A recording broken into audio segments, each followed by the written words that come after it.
Hello， 大家好，这个周末是加拿大的感恩节，所以呢，我们的国之骄傲的品牌始祖鸟在会展中心做了这个特卖会。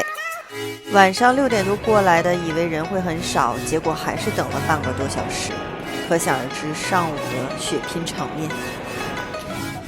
存完包以后，我们就进入场地来开始血拼，结果我发现了什么？好货可能都被扫得差不多了。来捡漏，场地很大，有捡的，有选的，有试的，有挑的，想买的都买到，结账喽，拜拜。